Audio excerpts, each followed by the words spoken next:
Boa tarde, pessoal. Nós vamos seguir agora com o nosso evento. Estamos aí no aguardo da chegada do Marco Antônio Costa, mas já estou aqui na presença do querido amigo Rodrigo. Então, gostaria até de fazer uma leitura aí sobre a extensa, vamos ver aqui, advogado, professor, mestre em Direito Constitucional e empresário, é conselheiro administrativo e podcaster do Instituto Mises Brasil, sócio da LVM Editora, foi diretor legislativo da liderança do Partido Novo na Câmara dos Deputados, ex-diretor de compliance da PWR Gestão, atualmente é CEO do Instituto Livre Mercado, que está fazendo inclusive um excelente trabalho lá em Brasília pela defesa das ideias da liberdade, e é autor do livro A História do Brasil pelas Suas Constituições. Além disso, aproveitando que o nosso colega Marco já chegou, então Marco é jornalista e comentarista político, doutor em Direito Constitucional pela Faculdade do Direito da PUC de São Paulo, autor de vários artigos em Direito Constitucional no Brasil e no exterior, comentarista do Sem Rodeios, da Gazeta do Povo e do Te Atualizei News. Fundador do Fio Diário, plataforma de streaming com vários programas. Então, quero agradecer a presença de ambos aqui nesse painel que se propõe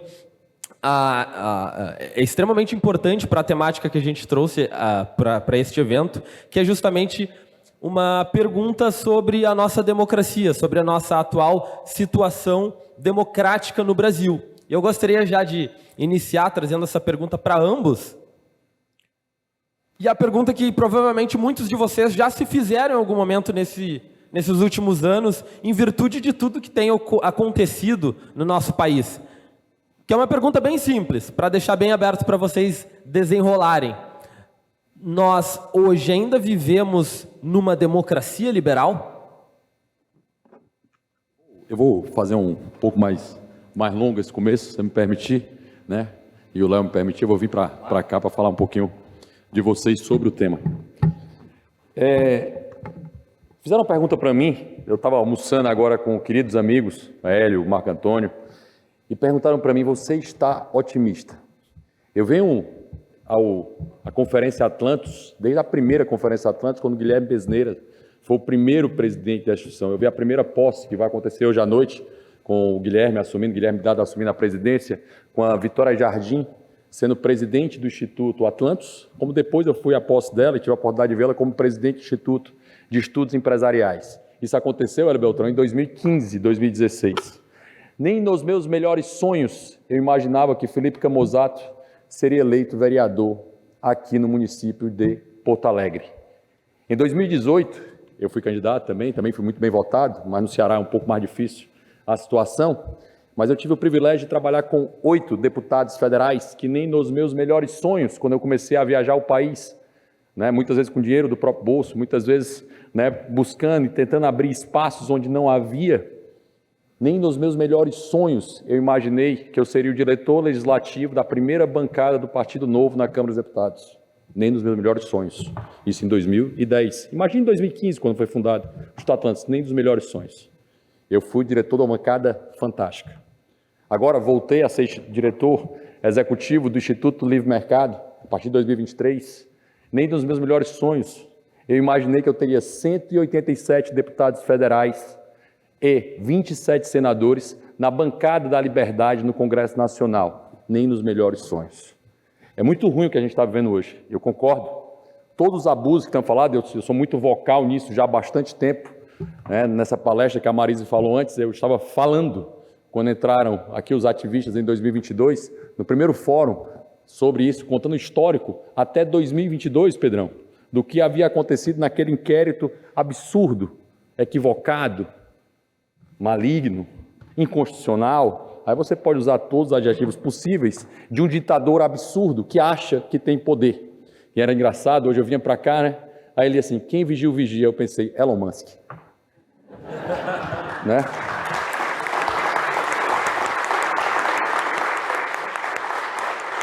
Mas o Elon Musk só falou isso porque muita gente corajosa falou isso. Porque Marco Antônio falou isso, porque Hélio Beltrão falou isso, porque Marcel Van Hatten falou isso. Porque uma série de pessoas com muita coragem falaram isso.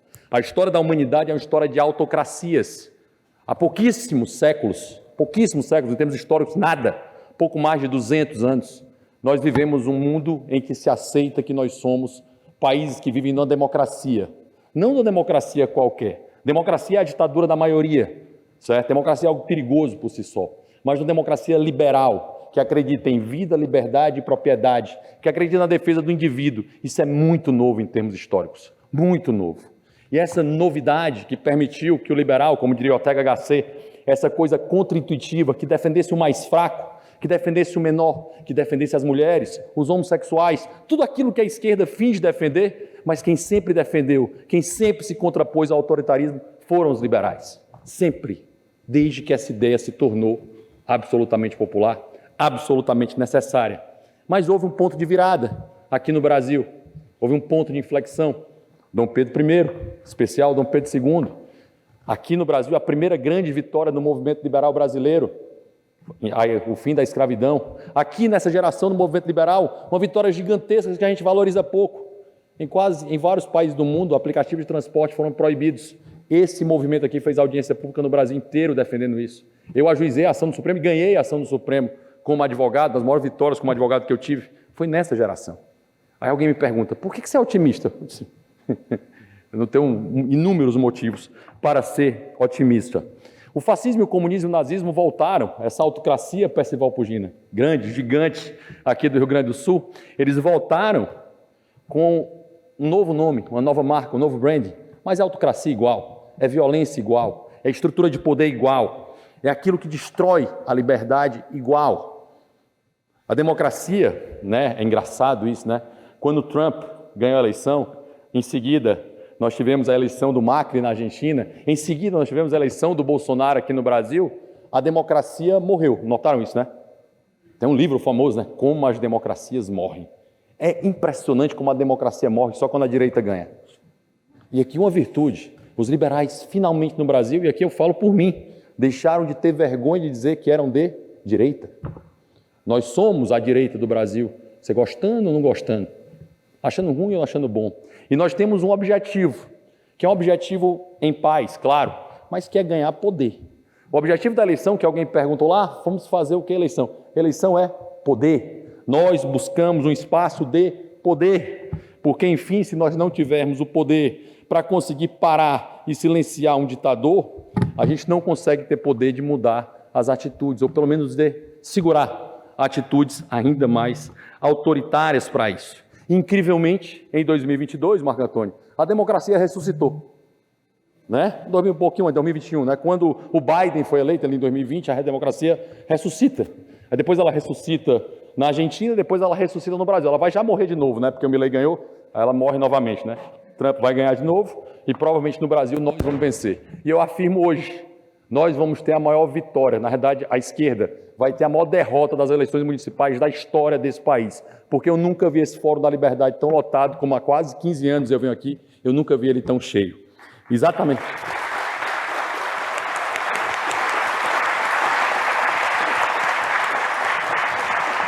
E aqui eu falo com alguém que é engraçado, né? Muita gente diz assim, o parlamento não funciona, o parlamento não presta, o parlamento não se coloca.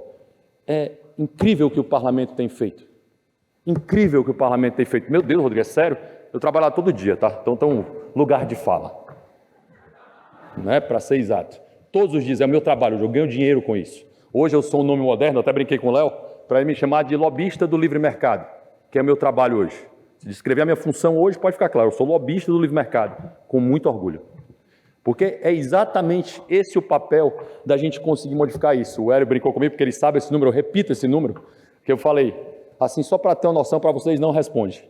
Qual é o percentual hoje de projetos que o PT consegue aprovar, que o Lula consegue aprovar? Quero um número aqui. Qual o percentual de número? O percentual que ele consegue de projetos que ele manda que ele consegue aprovar? O Lula consegue aprovar quantos? Pô, o Lula tem um poder, tem as emendas, tem tudo, né? Então falaram aqui das emendas, né? Qual o percentual que o Lula manda? Os projetos que ele manda, o governo envia que ele consegue aprovar.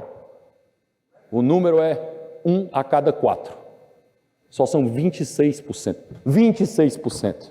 Quem trava isso? É o parlamento. Aí o Marco Antônio vai dizer aqui, vai encher meu saco e vai dizer: ah, Rodrigo, mas o judiciário tem uma ditadura. Eu sei, e está certo, e temos que combater isso, mas o combate é em todos os lugares. Todos os lugares. Seja aqui, seja ali, seja acolá, aquela frase do Churchill, né? Não nos renderemos, lutaremos em todos os lugares.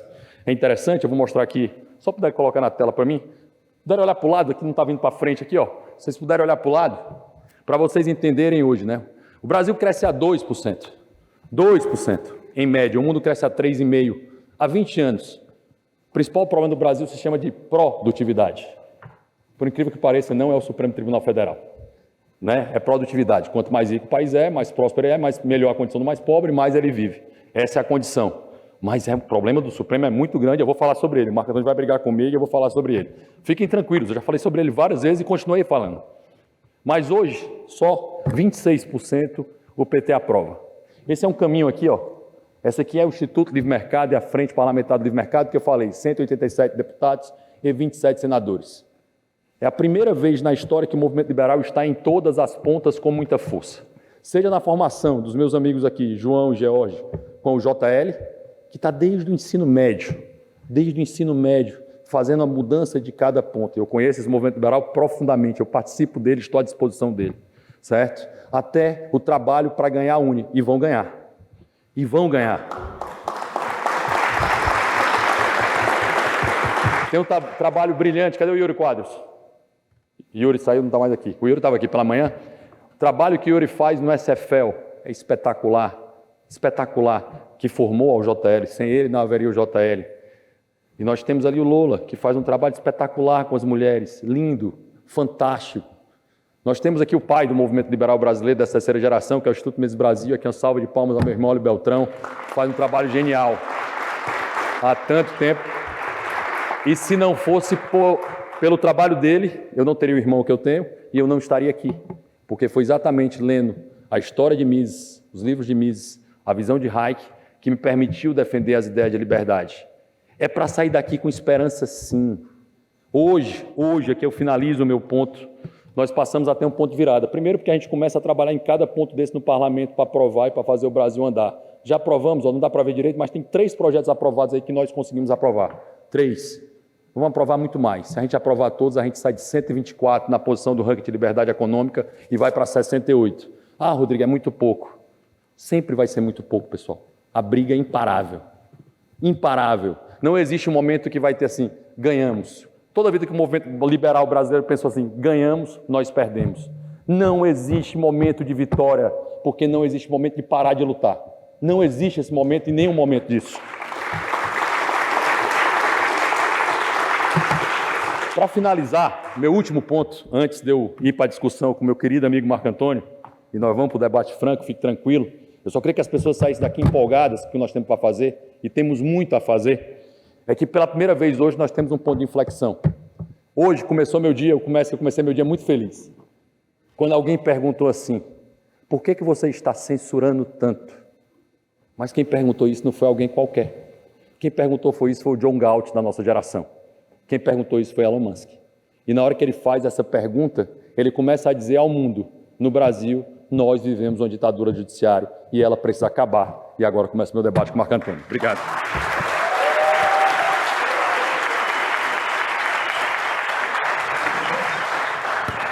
Contigo a palavra, Marco.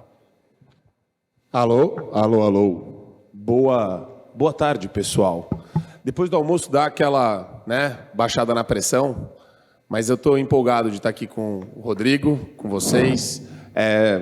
Vou ficar de pé um pouco também, que é gostoso, para falar é melhor. Vamos lá.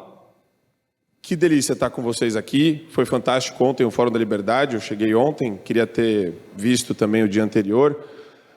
A presença de pessoas ilustres e eu concordo com o Rodrigo.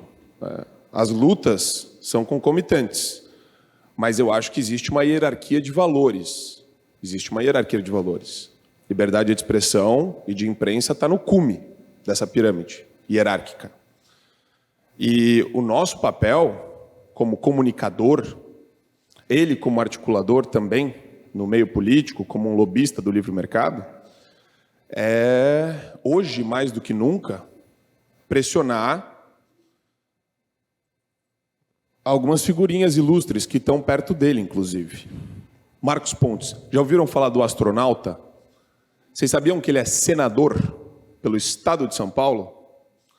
E eu falei na mesa também hoje, na hora do almoço. O cara está postando no Instagram dele, se vocês entrarem, vocês vão ver. Eu acho que ele deletou até por vergonha, porque o Flávio Gordon, que é colunista da Gazeta, printou e colocou no Twitter, falando, escuta, senador, sério que você está postando sobre transplante de rim de porco em ser humano? É isso? Ai, Marco, mas veja bem, ele é um cara legal. Eu sei, ele deve ser um cara muito legal. Eu adoraria passar a tarde inteira conversando com ele sobre supernovas, sobre a galáxia de Andrômeda, sobre Big Bang. Adoraria. Mas existe um tirano, vocês estão vendo aí o cara. Cadê o olho? Olha o olho ali, ó. Né? É piada pronta isso daqui. Isso daqui é uma tiração de sarro com a nossa cara. E aí entra o grande ponto, né? Por que eu estou sempre tão pistola nos programas da Gazeta ou no Fio Diário eu estou mais tranquilo, né? Porque eu faço mais ancoragem ali do programa. Mas por que eu fico tão nervoso quando eu estou falando e não tem nem contraponto? Né? Eu, a Cris e o Serrão, a gente concorda na maioria dos assuntos.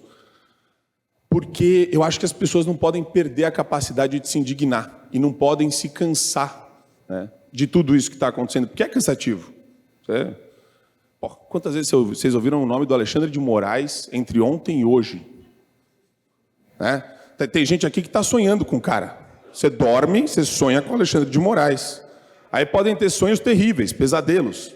Alexandre de Moraes pelado, sufocando você. Que visão do inferno, hein, velho? Mas eu tenho sonhos terríveis. Ele me sufocando, tirando a minha voz. Só não vai falar que é pelado, Marco, pelo amor de Deus. Não, pelado não. Ele está de toga, é pior. Mas aí entra um ponto que eu acho interessante. A gente é mimético, né? O ser humano ele tem muito desse negócio de se inspirar com a coragem de quem fala, quem mete a boca. Mas, ao mesmo tempo, o medo contamina. Da mesma forma que a coragem inspira, o medo é um vírus. E esse cara, por meio dessa sacanagem, essa suruba que vocês estão vendo aqui na tela, ele está botando medo em muita gente. E o que me deixa nervoso, quando eu falo dos liberais, quando eu brinco falando, o empresariado nacional, cadê o empresariado nacional? Eu critico a Frente Parlamentar do Agro, FPA. Mas não critico só a Frente Parlamentar, eu critico o agro como um todo. Cadê o agro? Não, Marco, a gente está aí. Está aí aonde? Cadê os CNPJs todos? Para pressionar, para constranger o Marcos Pontes a fazer algo, para constranger a Tereza Cristina a parar de ser uma mera senadora lobista naquela casa parlamentar. Cadê o agro quando o Arthur Lira abre o Congresso Nacional para bandido, vagabundo do MST entrar e fazer evento? E ele ainda faz uma carta elogiosa. Isso também é sintomático dessa ditadura. Se a gente banaliza o mal, se a gente banaliza MST, movimento terrorista doméstico, então tudo é possível aqui. Até a criação de um centro integrado de defesa da democracia com um olho na nossa cara. Quer dizer, então, eu gosto de chamar a responsabilidade de quem tem poder. Quem tem poder na comunicação tem o dever de mostrar que é, sim, uma questão binária. Ou a gente prende o Alexandre de Moraes, como disse o Pavinato, né? Eu tenho minhas discussões com o Pavinato, mas nesse ponto ele está certo. Ou a gente prende o Alexandre de Moraes ou ele prende o Brasil. E vocês já estão, em certa medida, presos. Nós já estamos. Você hesitar na hora de publicar um post no Instagram, um post no Twitter, esse processo mental, racional, de você falar, será que eu posso falar isso ou a minha conta cai? Isso já é prova da ditadura que a gente vive nesse país. Então, eu gosto muito de trazer, não de maneira alarmista, nem fatalista. Eu não sou um cara fatalista. Mas eu preciso oferecer a minha perspectiva sobre a dimensão do problema que a gente está enfrentando hoje no Brasil. Legal, eu apoio a frente do livre mercado. Mas hoje a pauta é única. Hoje a pauta é Xandão. E é chato falar isso, mas, desculpa, Bolsonaro chamou agora todo mundo para o dia 21 de abril, lá em Copacabana, lá no Rio de Janeiro. Mas e a pauta? Qual que é a pauta? Ah, não, a gente vai lá, vai tirar uma foto, tá todo mundo junto. Pedindo o quê? Não é impedimento do Alexandre de Moraes? E não é só impedimento. E eu vou concluir, porque a gente faz aí um debate mais... Não é só impedimento. Precisa reformar a Constituição, precisa tirar controle concentrado de constitucionalidade, recurso em habeas corpus para o Supremo Tribunal Federal. Vocês têm noção da quantidade de grana que passa por aquele STF? De advogado criminalista, direto, narcotraficante, lavador de dinheiro, bicheiro, que contrata os 10 mesmos escritórios de advocacia. Tem porta de entrada direto na casa de veraneio, no Palácio da Alvorada e em todas as casas dos ministros do STF. Os caras estão bilionários. Você tem noção disso? Você contrata o escritório da mulher, dos caras, do Alexandre, do Barroso, de todo mundo. É o reino da imoralidade, não é só do terror. Então, quer dizer, tem que acabar com TV Justiça. Desde quando ministro tem que ser televisionado? Desde quando o ministro pode sair na rede social e ficar postando coisa? Dando entrevista para a TV Cultura ainda? Me acalmar um pouco, mas acho que a mensagem aqui é: sim, o Congresso Nacional está fechado. Está fechado. Ele não está aberto. O ativismo judicial criminoso fechou o Congresso Nacional. Poucos parlamentares falam o que deveria ser falado e fazem o que deveria ser feito. E enquanto a gente não restabelecer a pseudo-harmonia entre os poderes, vocês vão me desculpar, a gente vai ter mais 20 anos desse tipo de canalice vil que vocês estão vendo aqui na tela. 20 anos. Quantas eleições a gente vai ter em 20 anos? Vocês confiam no sistema eleitoral? Vocês confiam no TSE? Vocês confiam nisso? Tá. O que a gente precisa fazer então para mudar? Rua. A única coisa que o povo pode fazer hoje, é mostrar a sua indignação por meio das ruas. É, para mim, o caminho que a gente tem que seguir. Obrigado. Já vou meter já começar o debate já, né? O legal de uma guerra, quando Churchill ganhou a guerra na Inglaterra contra a Alemanha, não havia só um fronte de batalha. Nunca haverá só um fronte de batalha. Nós precisamos de povo na rua, precisamos de jornalistas falando em jornais, precisamos de parlamentares dentro do parlamento falando sobre o tema, precisamos de uma frente para fazer com que os projetos de lei avancem e mudem na Casa Legislativa, até porque essa é a interface que o CNPJ, só para dar uma ideia do medo que há hoje, o Instituto Livre Mercado e a Frente Parlamentar Livre Mercado não anunciam quem são os seus associados. Não é porque os associados, que a gente acha ruim divulgar não, ou tem vergonha dos associados da gente. É porque os associados têm medo mesmo do governo, certo? Só para entender isso. E esse é um canal hoje de interface entre a iniciativa privada e o mercado. Quando você pergunta assim, por que o agro não coloca o CNPJ? Porque tem medo de ser fechado, é muito claro. Tem medo de ter sua conta bloqueada. Eu sou muito amigo do dono do Cocobambu, né, que é lá da minha terra, lá do Ceará, o Afrânio do Cocobambu. Ele estava num grupo que ele deu um joinha, né, um cara deu um joinha só. E ele teve sua conta bloqueada, suas contas perdidas, sua conta na internet, sua rede social bloqueada, as contas da sua empresa aberta, da empresa dele aberta, e todo um ponto relacionado a esse funcionamento para isso. Ele deu um joinha. Esse cara é o dono do Cocobambu, uma das maiores redes de restaurantes do país, bilionária, rede gigante, assim, faz um trabalho espetacular pelo país com isso. Então, assim, realmente há um receio muito grande disso e isso precisa ser combatido. Precisa ser combatido. Mas há várias formas, e é muito legal aí eu vou falar um pouquinho de contra-informação ou de desinformação. Há várias formas de você minar uma situação que há relacionada ao Supremo e não diretamente é só o povo na rua. O primeiro ponto central é você ter que explicar para os parlamentares que medidas populares dão votos para ele. A primeira preocupação de um deputado, senador, vereador é ser eleito. A segunda, Lucas, qual é a preocupação dele? Ser reeleito. Então ele precisa ter voto. Quanto menos popular for o Supremo Tribunal Federal, e hoje, Marcos, o trabalho seu e trabalho de mais de um monte de gente, o Supremo Tribunal Federal só tem aprovação de 29%.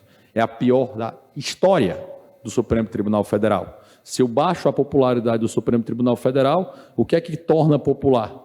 Fazer medidas contra membros, medidas legislativas, contra membros do poder judiciário. Então, quanto mais eu derrubo essa popularidade institucional dessa instituição, que vem na realidade, eu nem vou chamar de instituição, e eu vou fazer uma diferença que eu já fiz algumas vezes, vou chamar de órgão, porque instituição é vida, liberdade, propriedade, o devido processo legal, Estado de Direito, rule of law, tudo isso é que é instituição, aquele órgão perde poder, inclusive hoje, o Luiz Roberto Barroso já começou a regar, né, a mensagem dele agora na conferência que está acontecendo nos Estados Unidos, né? O Supremo precisa diminuir a sua proeminência, porque ele já derrotou o bolsonarismo, né? Então ele pode agora diminuir a proeminência deles. Mas o ponto é assim, eles estão começando a ficar com receio. E essa popularidade tem que descer cada vez mais para a gente convencer a esses deputados e senadores que fazer medidas políticas contra eles, aí cabe o povo na rua, que o Marco bem falou, vai fazer cada vez mais sentido em termos de voto. Né? Milton Friedman foi muito feliz disso, né? As medidas não devem ser, eu não preciso de pessoas liberais, eu preciso que medidas sejam liberais para que essas medidas liberais deem voto e as pessoas usem as medidas liberais. Isso que o Rodrigo falou é bem interessante, porque a gente tem... nosso desenho republicano é uma piada de mau gosto, vocês sabem disso, né? Freios e contrapesos. Como que você tem um sistema de freios e contrapesos colocando todo mundo do Congresso Nacional debaixo de gabinete do ministro do Supremo? Isso não existe. Isso é ridículo. Porque você tem que presumir o pior da natureza humana. Se eu tenho uma quadrilha no Supremo Tribunal Federal ou um grupo de mafiosos, o que eles fazem? E fizeram? Ou perseguem deputado e senador, ou capturam por interesses escusos. Grana. E daí você tem Pacheco sentado no colinho do Gilmar Mendes, fazendo cafuné nele na hora de dormir. Você tem o Arthur Lira fazendo também cafunézinho na barriga do Barroso, né? E o negócio completamente travado, né? Então, essas reformas que você colocou, eu acho, na minha concepção, elas são prioritárias porque a questão do ativismo judicial, a gente está falando aqui, a gente falou muito sobre perseguição, né? Perseguição já é um negócio além, são vários crimes em série cometidos pelos ministros do Supremo. Cada entrevista que você escuta do Gilmar Mendes, do Barroso, do Alexandre de Moraes, para a Revista Piauí, para a TV Cultura, para qualquer lugar, coletiva de imprensa que os caras fazem, adiantando voto de julgamento, tudo isso é criminoso. Cada entrevista é um crime, fora os crimes, né? Inquérito do fim do mundo, que era o inquérito das fake news, prisão do Daniel Silveira, quebrando o decreto de graça dele, perseguição do Alan dos Santos, Rodrigo Constantino, Paulo Figueiredo, juíza Ludmila Lins Grilo. Quer dizer, se isso... É por isso que eu sou um pouco mais pessimista nesse caso. Meia dúzia de parlamentares falam sobre isso, inclusive o Marcel Van Hatten, que vocês viram aqui.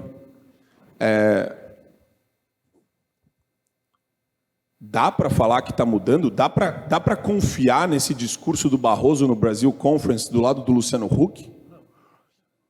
Dá para a gente acreditar que o Barroso agora...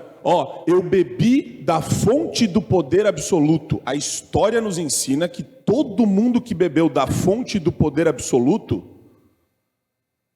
tem aquele distúrbio mental, hubris, né? A sensação de invencibilidade.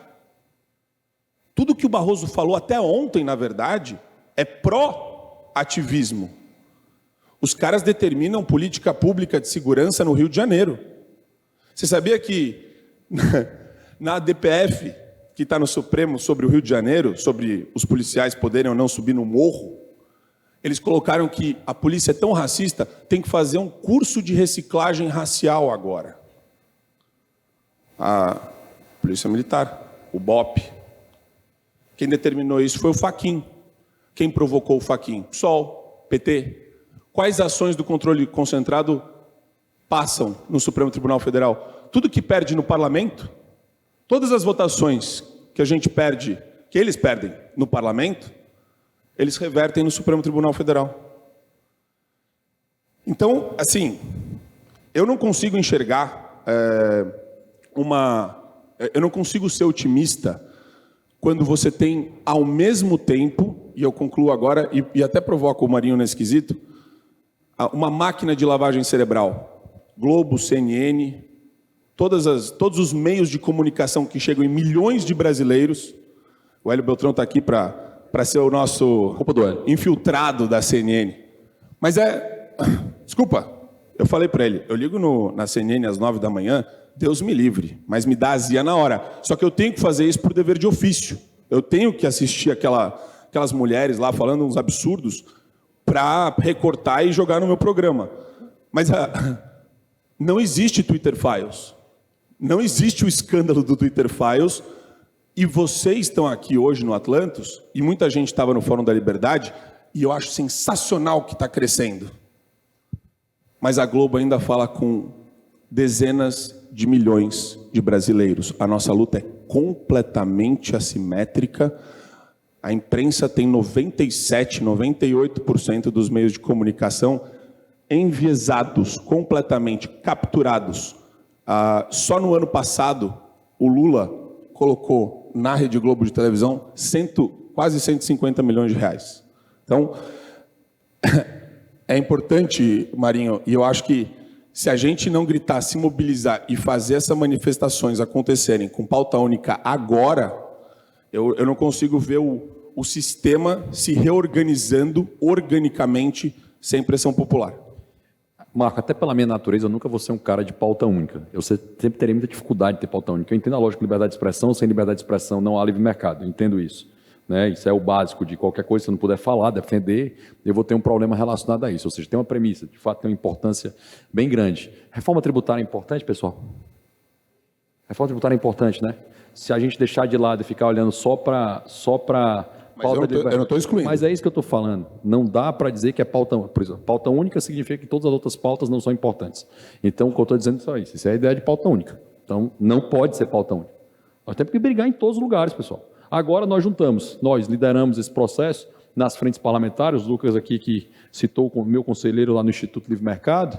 A gente reuniu 24 frentes parlamentares e já apresentamos 3 projetos de leis complementares contra o governo, que não mandou nenhum ainda. Muito melhor do que a reforma horrorosa que eles mandaram lá atrás para melhorar a reforma. Dá para abrir mão desse fronte? Dá para dizer, não, esse fronte não, isso aqui é mais importante, então pauta única é só isso aqui, a gente não vai trabalhar nisso aqui. Já tem 3 projetos de lei, um sobre imposto seletivo, sobre contrato de longo prazo e outro sobre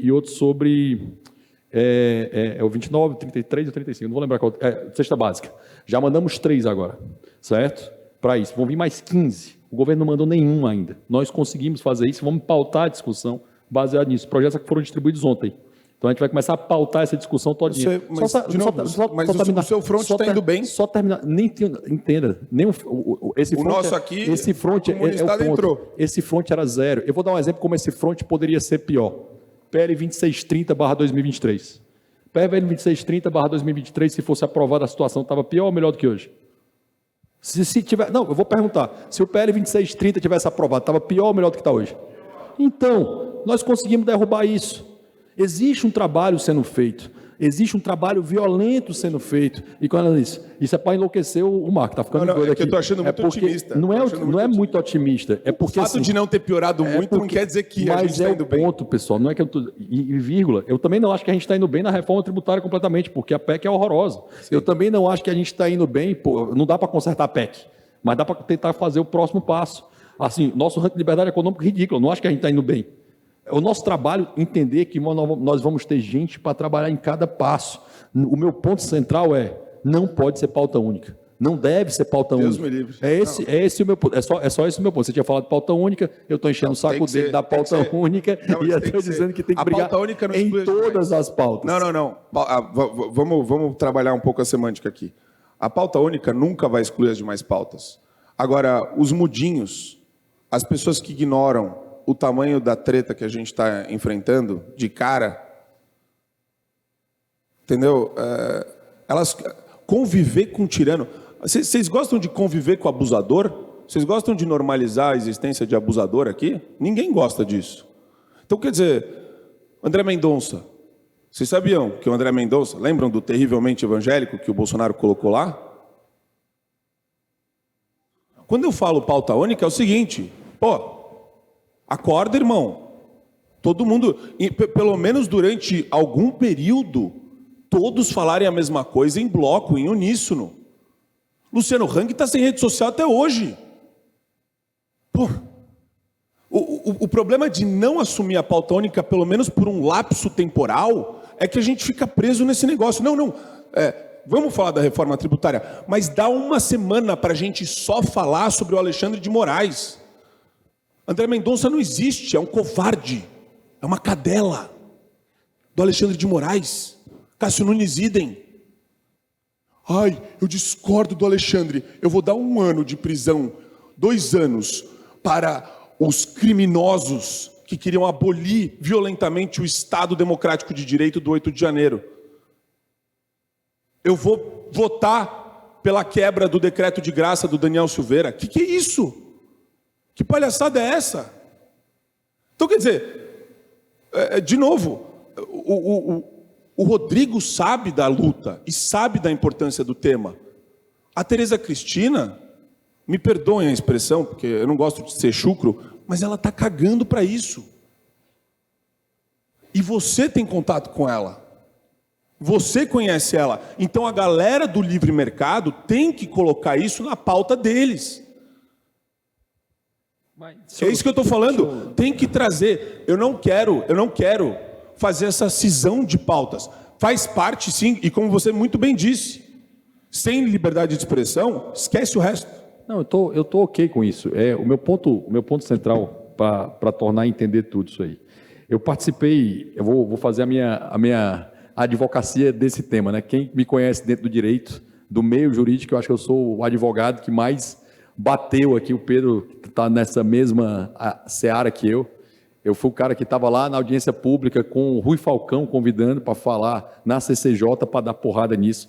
O professor da USP dizendo, não há ativismo judicial. Ele fala, o ativismo judicial que existe mesmo é no Tribunal de Justiça de São Paulo.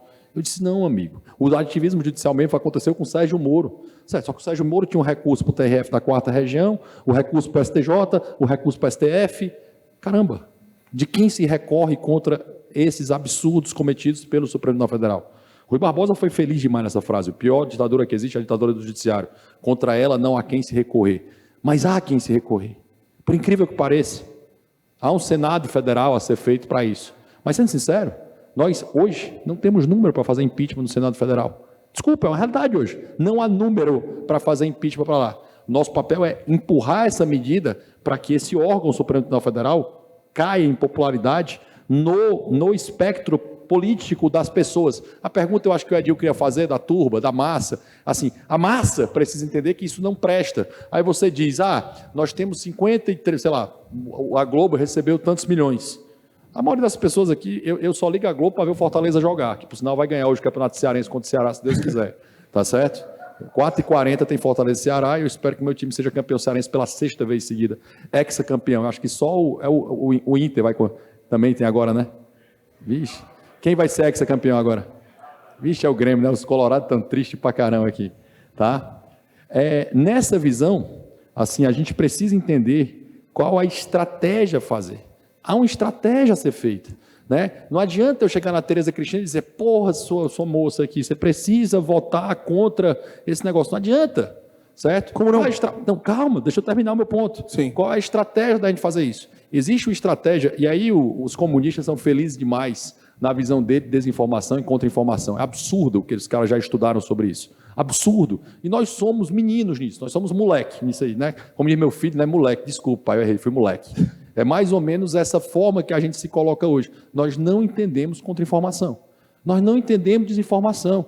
Nós não estudamos isso. Quantos liberais estudaram isso? Acho que aqui quem estudou semiótica e lógica aqui foi a Marisa, o Pedro, o Lucas. Assim, exige todo um trabalho de ser feito de mudança, de inflexão das coisas. Esse trabalho, ele envolve sim ir para a mídia colocar isso, mas hoje a gente não tem acesso à grande mídia. O que é que a gente tem acesso? A guerrilha. Onde é que está a guerrilha? Rede social. Por que eles querem acabar com a guerrilha? Por que eles querem destruir esse espaço? Porque é o espectro de poder que eles não conseguem, é o espectro de informação que eles não conseguem controlar. É essa a razão. Só que a vantagem central de rede social eu permito que o João, lá do interior, não sei aonde, lá do interior aqui de Passo Fundo, cadê o Gustavo Reck? Lá do fim do mundo, de Capinzal, o Gustavo, pelo amor de Deus. Né? O Gustavo é de Capinzal e ele faz uma influência enorme, com 100 e tantos mil seguidores no Brasil inteiro. Você tem quantos seguidores? 600 mil. Olha o impacto que você tem. Provavelmente, quando tu fala numa live, tu tem mais audiência que a Globo para isso. Muito provavelmente. Só que esse é um trabalho, pessoal, ele envolve uma mudança do aspecto cultural e de janela de óbito que ele leva uma coisa muito chata na vida que você sabe como alguém que treina. Leva tempo, certo? Ele leva tempo. Infelizmente, porque era para acabar hoje. Essa canalice era para ter acabado em 2019. Tem gente presa hoje. O primeiro ponto, eu concordo 100% contigo, Sim. Mas isso era para ter acabado, não era lá. Isso era quando eu estava no Congresso gritando, quando os 8 deputados da bancada do Novo estavam votando contra o Daniel Silveira, que é um idiota, tá? Só para ficar claro, eu sempre achei um idiota, certo? E as pessoas têm direito de serem idiotas, sendo claro em relação a isso, não podem ser presos por isso, enquanto o pessoal estava votando a favor e eu lá desesperado, porque para mim era muito claro, quando eu estava dentro do plenário da casa, o Ulisses Guimarães, e eu vendo aquilo acontecendo, dizendo, vocês não estão entendendo o efeito que isso vai dar? Porque o poder tende a corromper e o poder absoluto corrompe absolutamente, quando você citou o Lord Acton, certo? Que tem toda a razão nisso. Mas há um caminho nosso agora para dizer, nós não temos os grandes meios de comunicação, salvo o Hélio Beltrão que está lá, né, sempre batendo. Nós não temos. Não temos. Apesar de hoje termos muito mais do que tínhamos no passado. Você estava na Jovem Pan até um dia desses, que era um grande meio de comunicação, certo? Mas não tínhamos isso, e passamos a ter. Não tínhamos artigos, passamos a ter. Só que isso, repito, leva tempo. Mas não era para ter acabado agora, em 2024, não. Isso era para ter acabado em 2019. O inquérito é inconstitucional na origem, certo? Na origem dele. Isso era para ter acabado lá. Isso só piorou. E nós entendemos, nossa estratégia até hoje não funcionou. Porque o Bolsonaro só colocou porcaria no Supremo Tribunal Federal, 2 absurdas, uma Cássio Nunes e André Mendonça, a terceira, aquela desgraça daquele Augusto Aras, certo? Só que os bolsonaristas cegos disseram, não, esse pessoal é bom, é o xadrez 4D, né? Uma hora vai dar certo.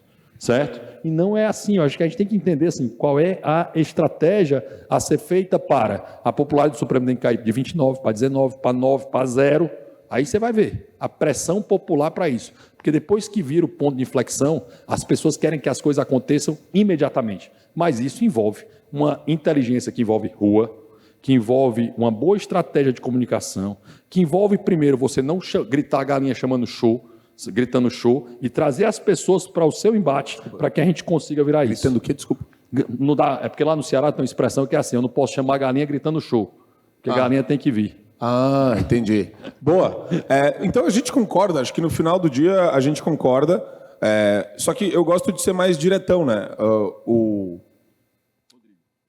Não, o Rodrigo sim, mas o Rodrigo Pacheco... Não é o Rogério Marinho que me chamaram hoje. O Rodrigo Pacheco é um prevaricador. Que as coisas sejam ditas pelo que elas são. Quando você tem abuso e o cara tem pedido de impeachment na escrivaninha dele, do abusador, desse cara aqui, e ele não faz nada, ele comete o crime de prevaricação. Isso é antiético. Ele deveria ser caçado. O Pacheco, gente, é o que eu falo, as coisas, a gente tem que parar de tentar ser moderadinho, meia boca, morninho. O Arthur Lira, quando abre a Câmara Federal para terrorista entrar, tinha que ter sido caçado. Isso é antiético. Então, só para concluir, eu gosto muito de 2 frases do Olavo de Carvalho. Tem uma que não dá para falar muito bem aqui, mas eu vou falar só para... moderação na defesa da verdade é um serviço prestado à mentira. E... que ele fala que liberal adora abrir o bumbum para o pipi comunista entrar. Ele fala isso, mas isso daí eu não estou fazendo um ataque aos liberais. Ele está colocando sobre a importância, ele está falando sobre como o liberalismo pode ser capturado por interesses dos comunistas. Eu adoro o Hayek nisso, os liberais têm que ser radicais, combater a corrente contrária ao capitalismo, ao livre mercado. Eu sou muito forte em relação a isso. Mas o Marco Antônio disse, nós temos um problema com Rodrigo Pacheco e Arthur Lira. Eles vão ser presos por crime de prevaricação? Não. Qual a estratégia que tem que ser feita, então, a partir no dia 1º de fevereiro de 2025? Qual a estratégia que tem que fazer? O que a gente era para estar começando a trabalhar agora? Me diga, o que acontece dia 1º? Vamos lá, entender de estratégia política. 1º de fevereiro de 2025, o que vai mudar? O presidente da Câmara e do Senado. O que era para a gente estar trabalhando, então, hoje? Não essa fala, só papo. O que a gente era para estar trabalhando hoje era quem será o próximo presidente do Senado? É o Davi Alcolumbre? A gente vai deixar ser o Davi Alcolumbre de novo? Porque se for, vai ser igual o Rodrigo Pacheco. Então não vai adiantar nada eu ter muita papo e pouca efetividade. A efetividade é colocar o Rogério Marinho como presidente, por exemplo, do Senado Federal. A possibilidade é colocar, por exemplo, um Luiz Felipe de Orleans e Bragança, um Pedro Lupion como presidente da Câmara dos Deputados. Isso é efetivo. Porque eu ficar reclamando aqui de fora, sem entender a estratégia, é só papo. Essa frase do Olavo é absolutamente infeliz, essa dos liberais. Até porque o Olavo era aquela característica assim, só terminar do Olavo, só terminar o ponto do Olavo. O Olavo era o cara que criticava os liberais, mas ele dizia, qual o livro de economia que você deve ler? Alguém sabe qual é o livro de economia que ele sempre indicava, dizia que era o único de economia que você via, e só aparecia ele, ação humana, certo? Mas tem um Olavo, que é o crítico, que eu sou sempre crítico, que é o Olavo da rede social, que era péssimo, e eu sou um fã absoluto do professor Olavo de Carvalho, que era fantástico. Que era exatamente o cara que entendia essa mudança. Ou seja, a estratégia tem que ser pensada de forma que ela seja efetiva. Porque se eu ficar entendendo que a política, com a porrada todo o tempo, isso não vai virar o jogo. Mas eu também tenho que fazer esse contraponto. A gente não pode ser cozinhado por nego que fica usando o discurso do liberalismo econômico e está defendendo o monopólio, está defendendo o oligopólio, está preservando o interesse privado de grupo econômico que não tem nenhum interesse na livre concorrência, no livre mercado e que cai, sim. Ele usa o verniz do liberalismo econômico, mas ele abre porta para o Partido Comunista Chinês entrar aqui no Brasil. Ele abre porta para a ditadura comunista do exterior entrar aqui no Brasil. Então tem que tomar muito cuidado com essa galera, porque eles adoram, que nem o esquerdista usa o verniz da democracia para enfiar a ditadura na goela, tem muito liberaloide que não tem absolutamente nada na essência de liberal, que odeia debate sobre valores, odeia, chama conservador de fundamentalista, faz igual à esquerda. Eu tenho nojo desses caras, com todo o respeito, que fica apontando para o conservador com a mesma expressão, os mesmos chavões que a esquerda usa. Então a gente tem que tomar muito cuidado com esse discurso, porque liberal e conservador estão do mesmo lado. Deveriam, pelo menos, estar do mesmo lado. Porque o esquerdista, ele quer aniquilar liberal e conservador. Só que ele usa o liberal para jogar contra o Brasil e contra os nossos interesses. Pô, perfeito. Intenso. Coitado do Lucky, quero perguntar, não. Eu não quis incomodar a conversa de vocês. Agora a gente vai passar para o período, as perguntas do público. Eu tomarei aqui a prerrogativa de fazer a primeira pergunta. Eu gostaria de retroceder um pouco com vocês. A gente falou muito sobre o cenário atual e descrevendo a realidade, né, e o que a gente tem que fazer. E, de fato, isso é excelente. Mas eu queria que a gente desse um passo atrás para que compartilhasse com o público o entendimento de vocês sobre como se deu esse desalinhamento que hoje existe na nossa democracia, nessa balança aí dos três poderes. Poxa, o judiciário exerce um poder que os demais não têm. A gente, inclusive, comentou sobre a magistocracia. Como isso se deu? Tem que voltar a entender um pouco a história constitucional do Brasil, né? Não tem jeito para falar isso. Eu vou dar um rápido cenário disso. O Brasil teve 7 ou 8 constituições, na minha visão 8, porque em 69 foram 8 constituições, a de 1824 até 1879, que nós tínhamos o poder moderador, É um poder que era um não poder, estava acima dos outros poderes, que era conduzido pelo imperador. Era um poder brilhante, na minha visão, mas ele teria que ter uma monarquia para fazer ele funcionar. Depois disso, nós tivemos violência até de 1824 até 1891, período de maior estabilidade do Brasil. Depois, o Congresso foi fechado 30 vezes. Em 1891, nova Constituição, 34, nova Constituição, 37, nova Constituição. Aqui aconteceu o Plano Cohen, que o Lucas citou, né, que para mim é muito parecido com o 8 de janeiro, tá? É quase igual. A diferença daquele momento para esse é que o Executivo não tinha força suficiente para fazer uma mudança constitucional e tirar os poderes de garantias individuais que o Executivo, canalha, assassino, canalha, sacripanta, chamado Getúlio Vargas, por sinal, já falei isso no Atlantis e repito, né?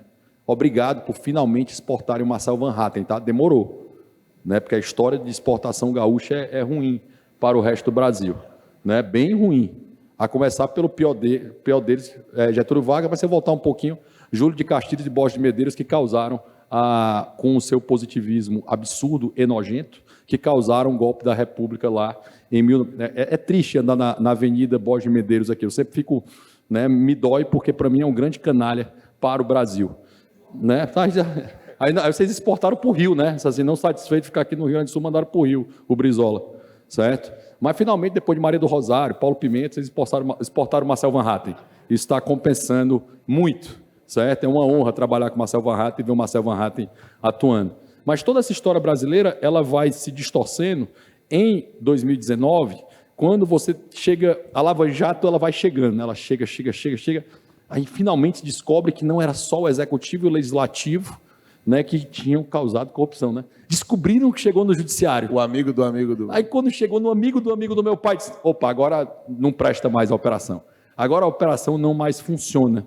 E aí você teve uma série de abusos que poderiam ser travados na nossa 8ª Constituição, que é uma coisa absurda que o Michel Temer criou, que são os poderes, eles devem ser independentes e harmônicos. Isso não existe no mundo, tá? Essa ideia de poder harmônico.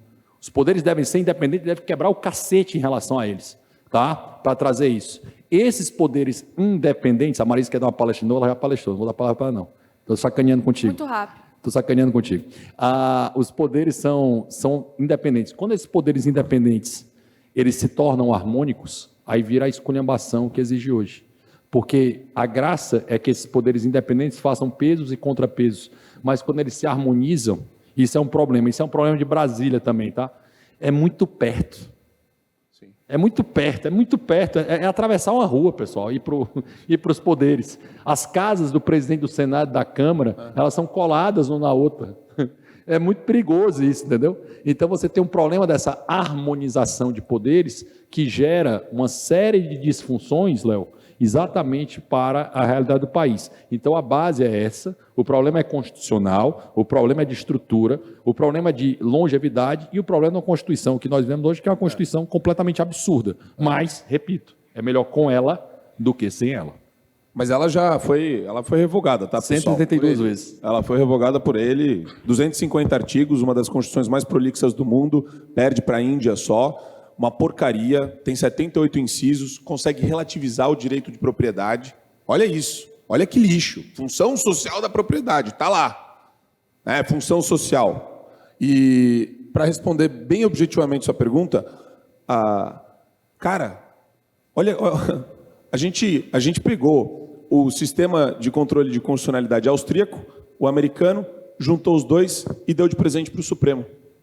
Então, chega no Supremo recurso, que vem da primeira instância, e você pode, a gazela do Randolfo Rodrigues, pode acionar ação direta de inconstitucionalidade, direto no Supremo, de lei que foi promulgada, de lei que foi sancionada pelo presidente da República, passou por toda a Casa Legislativa, todo o trâmite chato de comissão, regimento, aprovação, votação, aí passa pela Casa Revisora, é sancionado pelo presidente da República, todo mundo teve voto. Todo mundo que chegou lá teve que ter voto. E daí chega lá, ministro Supremo, cai a ADI do Randolfo Rodrigues, querendo anular a lei, e o ministro, numa canetada que não teve um voto, anula a lei. Então, quer dizer, a gente estava esperando que isso acontecesse. O sistema de controle concentrado ele foi regulamentado a partir de uma lei de 1998, salvo engano. Faz tempo que eu não estudo direito constitucional, mas hoje vale mais a pena você conversar com ele do que estudar direito constitucional. Vale mais a pena, acho que a Natuza Neri sabe mais o direito constitucional alexandrino, né, no ápice da ignorância dela, do que qualquer pós-doutor, livre-docente. Mas tudo isso para falar o seguinte, deram muito poder para o Supremo Tribunal Federal. Tem que tirar, tem que simplesmente extirpar o controle concentrado de constitucionalidade e deixar como uma casa de análise só de recurso, igual os Estados Unidos. Vamos copiar o que dá certo. Não inventar dar uma brasileirada, jogando tudo que tem de poder máximo para um órgão, e daí você se depara com 11 ministros psicopatas que fazem o que eles querem, pintam e bordam, enquanto a gente está, enfim, né? Enquanto a Tereza Cristina está falando do agro. Vou ter a minha solução para o Supremo é invertendo, né? Eu acabaria com o controle difuso de constitucionalidade que há hoje, deixaria no máximo o controle concentrado, tiraria isso para o STJ e colocaria lá. E no STJ seria a última instância para fazer isso, é o que eu faria. Vamos copiar o que já existe. É porque mesmo no Brasil, o controle de constitucionalidade difuso, diferente do americano, né, ele é pinçado, né, ele vem de uma relação entre as partes. Aqui é um recurso que sobe lá. Lá você pode requerer que um processo seja alçado daqui para lá, mas não, aqui nós temos uma estrutura constitucional que faz com que o processo saia daqui e vá até aqui. Isso é muito perigoso. Muito perigoso. Assim, porque quando o Brasil importa até ideias, ele importa muito mal. Ele importa tudo errado e, assim, só para terminar, uma frase. A gente também não é uma federação, tá, pessoal? Não existe república federativa. A gente não é uma federação, né? Com todo respeito aos deputados estaduais, tá? Eu sei que tem deputado estadual aqui. Você aprova o orçamento do governador e... O que mais? Eu fiscalizo. Tá, a oposição fiscaliza. O que mais? Tem autonomia? O Estado tem autonomia? Não, eu votei uma lei. Sabe que lei que o Tarcísio de Freitas aprovou recentemente? Bares e restaurantes obrigados a fornecer água potável para todo mundo. Tem a lei do assédio lá da mulher, não pode assediar. Se chegar na mulher na balada, não pode, errado, fica quieto. Se ela achar que você está enchendo o saco, ela chama alguém e te tira da balada. Não existe competência para os entes estaduais da federação. Enfim, e tudo errado. O Brasil está tudo errado, gente. O estado de São Paulo tinha que ter 126 deputados federais se fosse de fato uma Câmara Federal proporcional. Tudo errado, tudo errado. Perfeito, obrigado. A gente tem apenas uma única pergunta disponível aí, porque a gente está com... Marisa está com a cara brava. Curto. Eu vou. E gostaríamos de muito. dar o espaço aí para nossa palestrante Marisa. Primeiro, eu acho que o otimismo do Rodrigo Marinho tem a ver com o senso prático que um adulto com responsabilidade precisa ter. E aí, eu entendo o teu ponto sobre indignação, é preciso se indignar, é preciso... Claro, a situação não é fácil, mas se tu afirma que a gente está numa luta assimétrica, como tu afirma que a gente tem que mudar a Constituição? Mudar a Constituição não é resultado de uma mera aspiração. Mudar a Constituição envolve abrir uma janela, inclusive, para a Constituição piorar. Então, me parece que é um discurso contraditório nesse sentido. Inflamado, que eu entendo e concordo, eu não gosto desse ambiente de comunicação de fadas sensatas, de fados sensatos, mas eu acredito que se tem uma virtude dos liberais, é de o liberalismo só corresponder a uma ideologia de quem é adulto e sabe quais são as vias práticas para ter um resultado. Eu acho que a gente tem a obrigação de apontar o caminho que a gente acha que é certo. Então, como que eu não vou falar o que está escancarado na minha frente que é absolutamente errado? E como que eu posso presumir de maneira absoluta que qualquer tipo de reforma vai mudar se a gente está discutindo aqui a mudança do status quo? A gente está discutindo um rompimento paradigmático da nossa realidade com base em pressão popular diante de uma ditadura do judiciário que a gente nunca viu antes. É inédito isso. O Brasil inaugurou a ditadura do judiciário.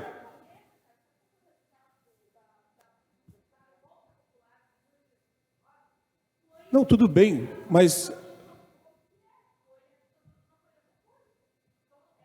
Então, não, desculpa, mas o caminho que você está falando é o seguinte: ok, pessoal, não precisa ir para a rua, vamos ficar todo mundo em casa, uma hora o sistema vai melhorar, a gente pode esperar o bom senso e a decência dos indecentes e dos imorais, que uma hora a coisinha melhora. Desculpa, eu não vou esperar, eu vou fazer o que eu acho que tem que ser feito e eu vou mobilizar do jeito que eu acho que tem que ser mobilizado.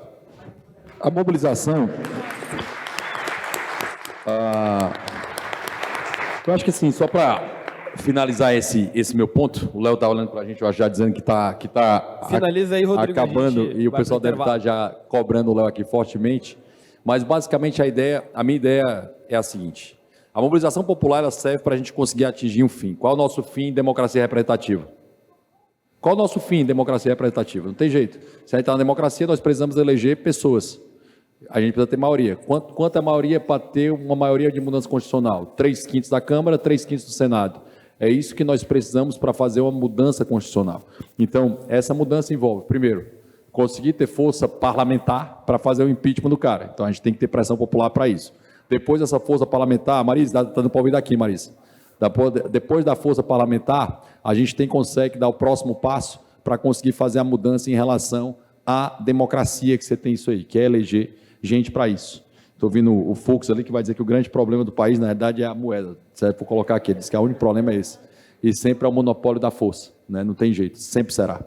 E é isso que a gente tem que fazer um trabalho muito grande, que envolve agora uma eleição super importante, talvez a mais importante da história do Brasil em muito tempo, que é a eleição municipal de 2026. Essa eleição é fundamental para... Desculpa, 2024. Essa eleição é fundamental para 2026. Então, toda a nossa raiva, chateação, direcionamento não pode ser para a gente ficar parado na frente do quartel reclamando disso.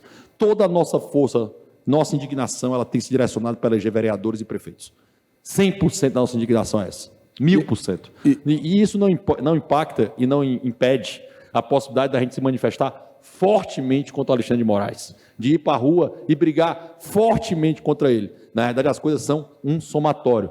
Brigamos uma semana, 2, 10, 50, para tirar o Alexandre de Moraes, e brigamos 1, 2, 10, 1 milhão para eleger vereadores e deputados. Continuamos essa briga para depois para eleger deputados federais, senadores, deputados estaduais e governadores, que por mais que tenha pouco poder, o parlamento estadual, eu prefiro que tenha cheio de liberal lá dentro, liberal conservador lá dentro. Então, é um trabalho que envolve vários frontes. E são esses frontes que nós precisamos. É óbvio, e eu concordo com o Marco Antônio nisso, que em determinado momento nós devemos dar foco para alguma coisa e trabalhar em cima disso. Isso eu concordo 100% com ele.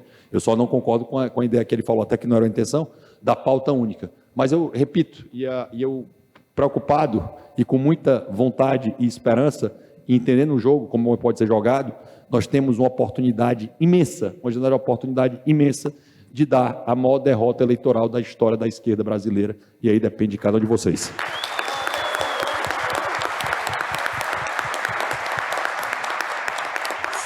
Só uma frase. Eu sempre frisei também a importância da gente ocupar espaço no ambiente cultural, porque a gente vive uma guerra cultural, a direita foi negligente durante 50 anos no ambiente cultural, e isso gerou não só uma ocupação, isso gerou a hegemonia total do pensamento esquerdista nas universidades, nas escolas, na educação infantil, nos meios de comunicação, jornalismo. Quem aqui estuda jornalismo ou estudou jornalismo? É uma fábrica de militantes isso daí. Tá totalmente na mão da galera da esquerda. Então, a gente tem que pensar no curto, médio e longo prazo. E o que vai definir o ambiente sadio do ponto de vista político, para nós, é condicionado pelo nosso setor, pela cultura de um país. Então, se a gente não pensar em ocupar espaço na cultura, né, de maneira ampla, a gente vai ficar refém de um pensamento imediatista de que a política pode resolver. Não. Não. O que vai resolver, de fato, a longo prazo, é a cultura. Ela é pré-condição da política.